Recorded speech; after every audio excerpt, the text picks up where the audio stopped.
Saiu hoje pesquisa de intenção de votos do Instituto Paraná Pesquisas, que aponta como andam as corridas para o governo do Paraná e também o Senado aqui no estado, além da avaliação do governador Ratinho Júnior. Sobre a questão do governo, a gente traz agora os primeiros cenários. E o primeiro dele, inclusive, primeiro cenário em que os nomes são apresentados para o eleitor, tem Sérgio Moro com 49% das intenções de voto, enquanto o ex-prefeito de Curitiba, Rafael Greca, tem 26%, secretário estadual do Planejamento Guto Silva 6,1% e o presidente da Itaipu Binacional, Enio Verri, aparece com 5,2%. No segundo cenário que foi levantado na pesquisa, com a entrada do presidente da Assembleia Legislativa, Alexandre Cury, na disputa, Sérgio Moro aparece com 47% das intenções de voto, Rafael Greca com 24,8%, Alexandre Cury com 11,2% e Enio Verri com 4,8%. Pesquisa também simulou disputa com o atual vice-governador do Paraná, Darcy Piana, no cenário, e neste caso, Sérgio Moro segue liderando com 50,5% dos votos. Em seguida, aparece Rafael Greca com 26%, Enio Verri com 5,6% e Darcy Piana com 3,8%. Em uma possível disputa com a ex-governadora do Paraná, Cida Borghetti, Moro segue na liderança, com 54%, enquanto Cida Borghetti aparece com 14,8%.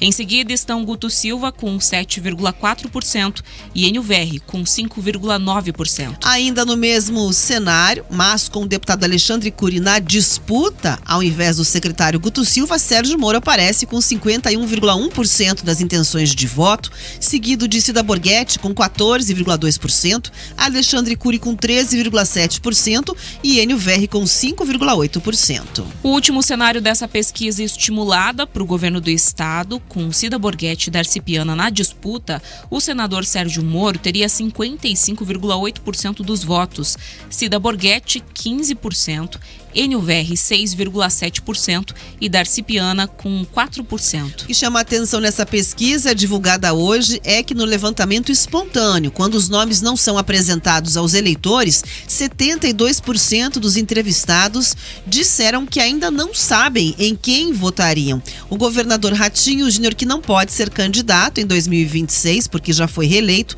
aparece com 17,2%. Em seguida estão Alexandre Cury, Sérgio Moro, Rafael Greca, Roberto Requião, Guto Silva, Enio Verri e Darcy Piana, todos com menos de 2%. A pesquisa também levantou a intenção de votos para o Senado em 2026. Na pesquisa espontânea, o volume de pessoas que não souberam responder chega a 86,1% e brancos e nulos somam 5,1%. Entre os nomes que foram citados pelos eleitores estão o do senador Sérgio Moro, do governador Ratinho Júnior, do ex-senador Álvaro Dias e o vice-prefeito de Curitiba, Paulo Pimentel, todos entre 1% e 2%. O levantamento viu 1.652 eleitores e 64 municípios do Paraná entre 22 e 25 de fevereiro, portanto bastante recente, margem de erro de 2,5 pontos para mais ou menos. E para comentar a pesquisa, além de outros assuntos também de impacto nacional, a gente recebe agora, vamos conectar com o senador do Paraná, Sérgio Moro. Senador, boa tarde, seja bem-vindo aqui à Rádio Jovem Pan News. Naturalmente, já começo perguntando como é que o senhor recebeu aí esses indicativos que colocam no momento, nesse recorte de momento, o senhor como um dos favoritos, se não o favorito aí com o melhor desempenho nos cenários de corrida ao governo do Paraná. Boa tarde, Rafaela. Boa tarde, Camila. Um grande prazer estar falando aí com a RIC, com a Jovem Pan. Um abraço aí para os nossos ouvintes.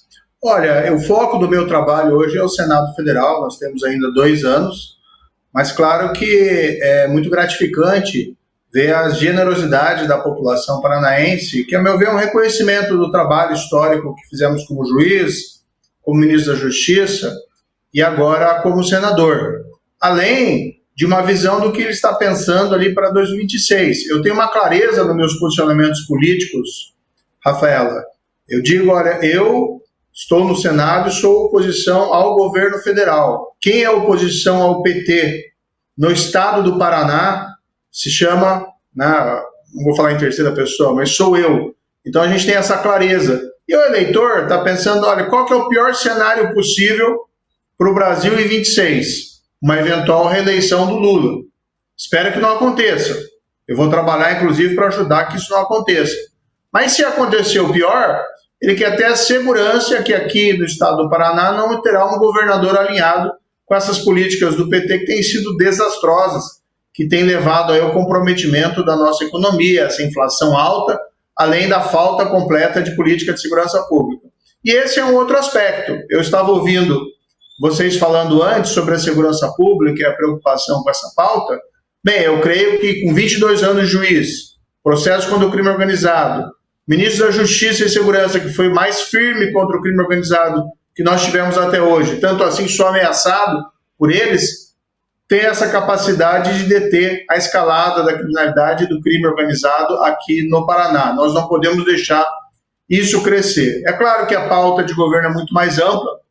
Nós temos um crônico problema aqui, por exemplo, de infraestrutura, de logística, saúde, educação, são vários problemas, mas existe esse reconhecimento e por isso a gente fica muito agradecido à população paranaense.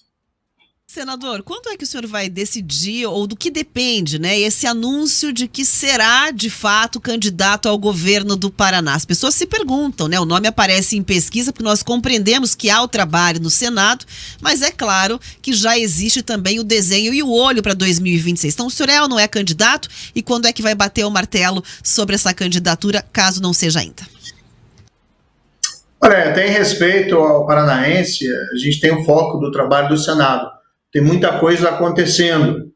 A gente está vendo o governo Lula derreter, né? A taxa de desaprovação, que foi dimensionado até pela pesquisa Quest, do Lula aqui no Paraná, é de 68%. Está subindo como se fosse um foguete do Elon Musk. Deve sair em breve também o retrato dessa taxa de desaprovação pelo próprio Paraná Pesquisas. Então, existe um trabalho a ser feito e eu, como oposição, preciso tentar impedir essas políticas desastrosas e, do outro lado, nós temos também que ter proposições ali para poder fazer o nosso melhor.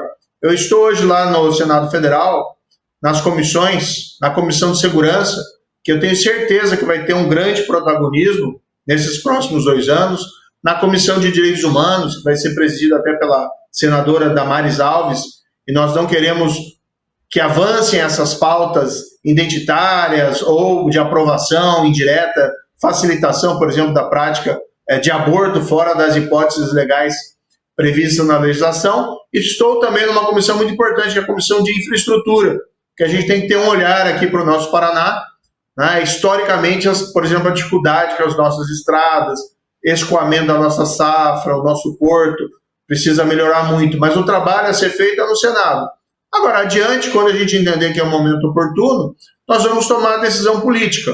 É claro que essa pesquisa nos dá um grande conforto, mas nós temos que trabalhar com humildade, sabendo que os índices de preferência só se mantêm se nós fizermos um bom trabalho lá no Senado Federal. A gente sabe que o mandato do senhor, né, está ainda no começo, como você disse, faltam 2 anos para as próximas eleições, mas é um mandato de 8 anos. Então eu insisto aqui, senador, o senhor vai ser candidato, então, ao governo do estado? Tem que bater o martelo mais adiante, tá, Camila? Essa é uma decisão que vai ser tomada mais adiante por mim, pelo partido, pelo próprio eleitor paranaense. O meu foco é no Senado. Mas veja, fazendo o trabalho no Senado, a gente consegue colher os nossos frutos e o reconhecimento. Vou dar um exemplo para você. A gente tem uma grande comunidade aqui no Paraná, descendentes de ucraniano. Computa-se aí 500 mil descendentes de ucraniano no Brasil, a grande maioria dentro do Paraná. Pois bem, eu fui um dos únicos senadores, fui o único no Paraná, mas fui um dos únicos senadores do Brasil que visitou a Ucrânia em guerra, com risco de bombardeio de míssil. Por quê? Porque eu represento também esses paranaenses, e esses paranaenses estão angustiados com a continuidade da guerra no seu país, vamos dizer assim, de origem, onde eles têm parentes, e a gente tem que prestar esse serviço, tem que ir lá, encontramos lá o Zelensky, defendemos a paz. Espero que as coisas possam caminhar melhor. Tem uma confusão hoje lá da posição dos Estados Unidos, acho que os Estados Unidos está errado na nova posição em relação à Ucrânia, mas espero que seja tudo resolvido. E tenho cobrado o governo federal, o Brasil, para fazer mais, que não tem feito, poderia fazer muito mais, claro, não é mandar tropa para lá, mas teria que ter uma posição mais assertiva. Então, o anúncio oficial se for essa decisão, será feito mais adiante, provavelmente no próprio ano eleitoral, e o foco é a gente atender o eleitor paranaense que votou em nós e o próprio habitante do nosso estado, né, que hoje a gente representa todos os paranaenses. Bom, o senhor falou bastante sobre a questão também, né, da representação e da atuação diante do andamento do governo federal, do governo Lula. Já trouxe algumas críticas em relação à atual gestão e acho que dentro do pano de fundo que se desenha para as eleições, não só estaduais aqui, né, onde o senhor desponta ali como um nome fortíssimo para o governo do estado, existem naturalmente as críticas ao governo, mas também o andamento do que acontece em Brasília. E um desses passos, desses episódios, tem a ver com o judiciário, a justiça, que é a questão do ex-presidente Jair Bolsonaro ter sido denunciado ao Supremo Tribunal Federal. Há uma discussão se ele deveria ser julgado pela primeira instância, do ponto de vista da equipe de advogados dele, ou se deveria ser de fato uma decisão que fica ali nas mãos de uma turma do Supremo Tribunal Federal. Qual a avaliação que o senhor faz em relação, né, à questão dessa denúncia especificamente e do andamento que vem sendo dado, porque o próprio Jair Bolsonaro chegou a fazer uma comparação com o caso da Lava Jato e com o ex-presidente Lula, que foi julgado pela 13ª Vara Federal aqui em Curitiba, a qual o senhor comandava à época. Olha, eu tenho 3 posições muito claras em relação a isso. Primeiro, o país precisa avançar. Tá? As políticas econômicas do governo Lula têm sido desastrosas, é só ir no supermercado e perceber a revolta da população.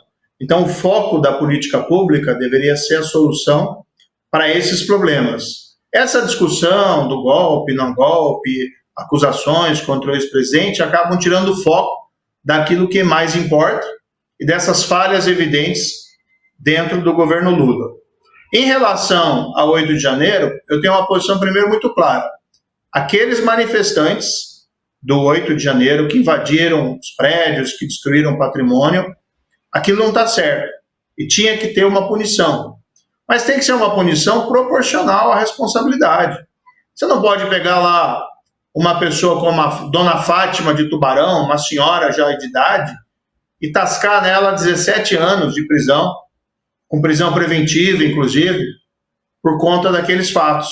São pessoas que se exaltaram, fizeram algo errado, mas não pode ter um apenamento desproporcional. E tem muita gente defendendo essas sanções excessivas, não por causa da dona Fátima, não por causa da Débora do Batom, mas sim pensando na questão política. Porque não puniram lá em 64 quem deu o golpe, agora vamos punir com rigor esses. Ou, né, pensando em 2026 na questão política. Eu digo que essas pessoas merecem justiça por elas mesmas. Então pode ter sanção, sim, mas proporcional. Como não está tendo, eu tenho a posição de defender a anistia para aqueles manifestantes, para aqueles episódios. A questão da ação contra o ex-presidente Bolsonaro, já me posicionei mais de uma vez no sentido, o melhor que o Supremo poderia fazer nessa hipótese seria pegar esse caso e mandar para a primeira instância. Por quê? Quase nenhum dos acusados tem foro privilegiado. São todos ex-presidente, ex-ministro.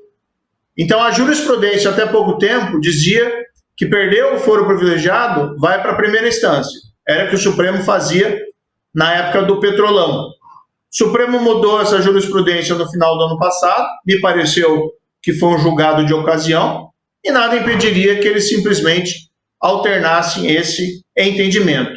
Porque, quer goste ou não dos acusados, e aí para cima da questão política, existe uma questão de devido processo, de julgamento justo.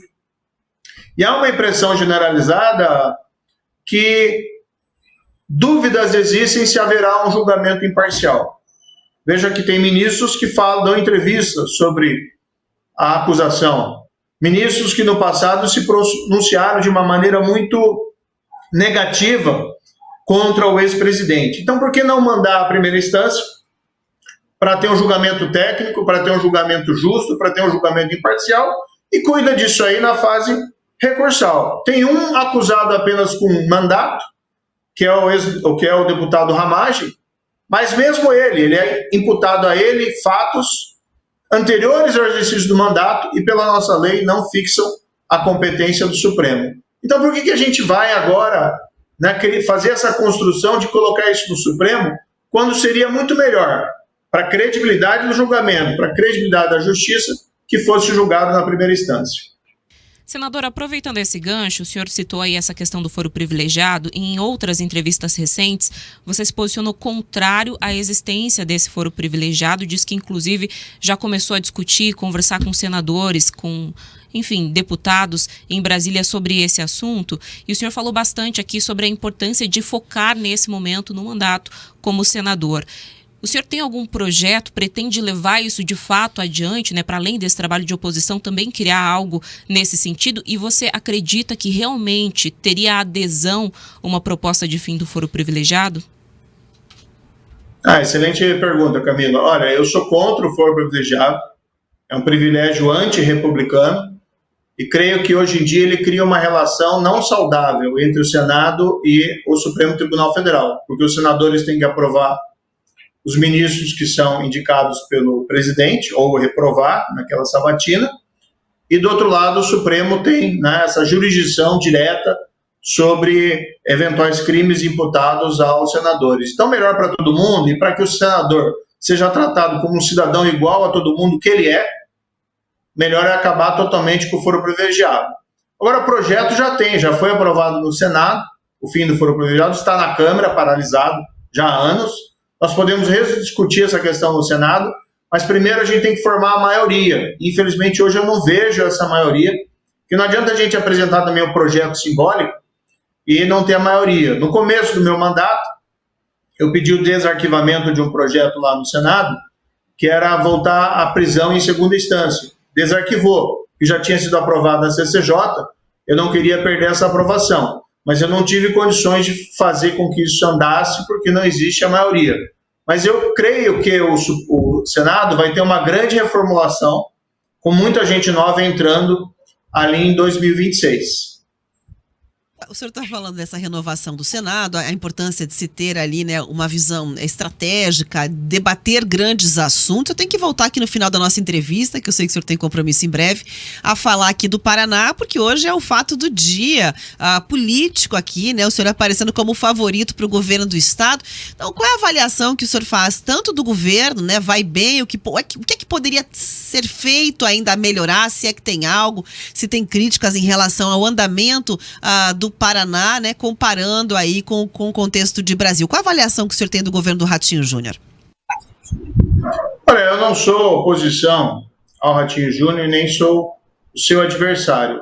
Eu tenho muito claro para mim que o meu adversário no estado do Paraná chama-se PT.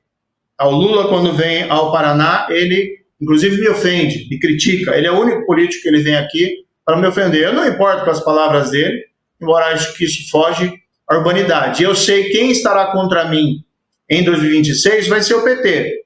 Ou é o PT o candidato deles, ou é um candidato disfarçado para não ser o PT. Então, assim... Então, o senhor vai ser candidato? Se tiver, bater esse martelo nesse sentido, você pode ter certeza que o meu adversário vai ser alguém ou do PT, ou apoiado pelo PT, ou disfarçado para não ser PT, mas vai ser o PT. Porque a gente precisa de clareza. Inclusive, né, dos nomes que se falam, eu sou o único que se posiciona com absoluta clareza linear, crystal clear, dizendo que eu sou oposição ao PT no Paraná. E não é uma questão de discurso de ódio, de animosidade. É o que a gente está vendo no governo federal, esse desastre de gestão, e a gente não pode fazer com que isso se reproduza aqui no estado. Mas, senador, eu vou retomar minha pergunta aqui. Eu só queria a avaliação. O senhor disse que não é oposição ao Ratinho, né? E não estará contra ele. Nesse sentido, será uma briga direta com o PT, caso aconteça. Mas eu queria entender ainda onde é que o estado, teoricamente, pode ir mal nesse momento para precisar de um planejamento de renovação a partir de 26. Olha, o governo Ratinho ele tem méritos, né? Tem coisas positivas dentro desse governo. Agora, em qualquer relação a qualquer governo, a gente sempre pode avançar mais e tem uma preocupação em uma continuidade de uma gestão adequada. Então, eu vejo, por exemplo, o governador tem se colocado como potencial candidato a presidente. Acho que é legítimo que ele tenha esse pleito. Vamos ver se ele vai conseguir estruturar uma candidatura presidencial, porque não é algo assim tão simples, e o cenário em Brasília ainda é nebuloso, mas ele é um dos players dos quais tem sido aqui falado o nome dele. Então a gente quer construir em cima do que já foi feito e aprimorar. Eu vejo a possibilidade de muitos avanços aqui no Paraná, principalmente na área de infraestrutura e de segurança pública. Nós temos um estado que tem uma pujança econômica por conta da agropecuária, mas também por conta das indústrias que estão cada vez mais presentes aqui dentro do Paraná, mas nós temos um campo enorme para que nós possamos avançar e dar aquele salto, né, de qualidade para o Paraná se tornar, sem sombra de dúvida, o estado mais desenvolvido do Paraná. Agora, eu tenho falado muito no termo Fortaleza Paraná. Nós estamos preocupados com o cenário nacional, sabemos do pior cenário, que é uma reeleição do Lula, mas o fato é que nós vamos construir, né, se houver essa decisão ali para ser candidato, nosso projeto é fazer uma Fortaleza para Paraná, para impedir a extensão das políticas do PT, do governo nacional, para o Paraná, para impedir a escalada da criminalidade organizada ou da criminalidade violenta aqui no estado do Paraná, e para a gente dar esse salto de desenvolvimento, baseado aí numa... O que a gente acredita? A gente acredita no mercado, a gente acredita em menos impostos, a gente acredita no poder da iniciativa privada. Sem embargo, claro que a gente tem que ter política social robusta na área da saúde, na área da educação e em outras áreas. Mas tem muito que pode ser feito. Isso não significa não reconhecer, né, méritos do atual governo, gestão do governo do Estado, assim como também falhas que podem ser corrigidas. E quem seria o melhor nome para a presidência da República na sua avaliação, senador, diante do cenário que desponta hoje, inclusive com o do próprio governador do Paraná aí, né, nessa corrida de maneira informal até agora? Essa é a pergunta de $1 milhão, né? Eu posso devolver a pergunta, inclusive, Rafaela, porque tem vários candidatos e o grande problema da candidatura presidencial é que é uma via bastante estreita. E nós temos alguns fatores de incerteza. Por exemplo, o Lula vai ser candidato? Se ele for, é um cenário. Se ele não for, é outro completamente diferente. Bolsonaro está inelegível. Irá reverter a sua inelegibilidade? Será candidato ou não será candidato? Então, esses dois fatores acabam nublando, né, as perspectivas, os prognósticos para 2026. Mas tem várias pessoas que têm que se colocado. Tem o governador Ratinho, que já foi mencionado. Tem o governador Ronaldo Caiado, lá de Goiás, que faz também uma excelente gestão no estado dele. Nós temos o governador Tarcísio, ali em São Paulo, que tem se destacado, o governador Zema. E o grande problema quando a gente começa a listar as pessoas, que se não mexeu na uma, ela fica chateada. E eu tenho um bom relacionamento com todos eles. Não tenho nenhum problema com todos eles. Meu problema, realmente, é a continuidade do governo do PT. Essa fragmentação da direita, inclusive, é apontada como uma fraqueza, né? Pensando no cenário em que Lula seja o presidente. Mas eu quero avançar aqui, senador, porque a gente já está terminando aqui a nossa entrevista, e perguntar também sobre esse cenário para 2026, que você já até comentou, dentro do Senado de renovação. A gente tem no Paraná vários nomes principalmente de direita, que despontam aí e que vão disputar apenas 2 vagas. A gente pode dizer até que são muitas, considerando a última eleição em que o senhor ficou com a única vaga, né? Mas a gente tem aqui, por exemplo, a Cristina Grêmio, que tem essa, digamos que, marca bolsonarista, né, e que teve um apoio informal nessa candidatura meteórica que ela teve à Prefeitura de Curitiba, mas nós temos também o Felipe, que é, no caso, o candidato, inclusive, do União Brasil, né? Do PL, perdão. Como é que você vê esse cenário aqui no Paraná? Quais nomes você acha que tem força realmente nessa disputa em 2026? Então, aí é uma outra situação de incerteza, porque, por exemplo, o governador quer viabilizar a candidatura presidencial. Na hipótese de, eventualmente, ele tomar algum outro rumo, pode ser que ele seja um candidato ao Senado, aqui no Paraná, e seria fortíssimo. Claro que a gente deseja que ele consiga viabilizar a candidatura dele a presidente, mas pode acontecer uma alternativa. Tem vários bons nomes. Penso apenas que é importante que adiante haja uma definição dos partidos de direita e centro-direita, para que não haja uma fragmentação dos votos e acabe, por exemplo, isso levando que uma das vagas fique com o PT ou alguém, como disse, não PT, mas disfarçado de PT. Então, nós precisamos, sim, ter alguma definição, conversação política sobre isso, mas creio que isso só vai acontecer também lá mais adiante. Vários bons nomes, né? Tem o Felipe Barros, a Cristina, o próprio Deltan Dallagnol, Pedro Lupion, eventualmente até o presidente da Assembleia, o Alexandre, tem aí se posicionado. Aí, claro, se eventualmente o governador, eu imagino que ele tem um favoritismo para uma das vagas. Obrigado, tenho que agradecer imensamente aqui a atenção do senador do Paraná, Sérgio Moro, com a Rádio Jovem Pan News e o Grupo RIC. Obrigada pela entrevista, até uma próxima oportunidade. Muito obrigado, foi um prazer conversar com vocês e quero aproveitar aqui só para finalizar, já que está vindo aí o feriado do Carnaval, desejar a todos aí um bom feriado, né? Esqueça um pouquinho da política também, curta a família, curta os amigos e se divirta um pouco. Combinado. Obrigada, tá aí o senador Sérgio Moro. A gente vai